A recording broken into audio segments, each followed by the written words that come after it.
అవ్వ దగ్గరికి సాతాను వచ్చి ఏం చెప్తున్నాడంటే, ఈ పండు తింటే మీరేం చనిపోరు, దేవునిలాగా మీరు మారిపోతారు, మీకు జ్ఞానం వస్తుంది అని చెప్పినప్పుడు, ఓహో నాకు జ్ఞానం వస్తుంది, నాకు అన్నీ తెలుస్తాయని చెప్పి అవ్వ ఆ ఫలాన్ని తిని ఆదాముకిచ్చి లోకానికి పాపాన్ని తీసుకొని వచ్చింది.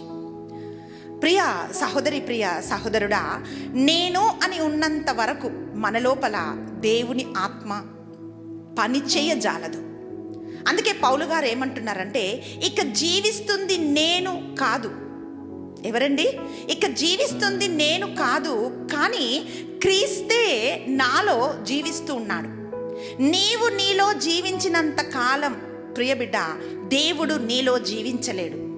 విత్తనము నశిస్తేనే కానీ అది ఇంకొక దానికి జీవం ఇవ్వదు. నేను అనే ఒక అహంకారం, అహంభావం మనిషి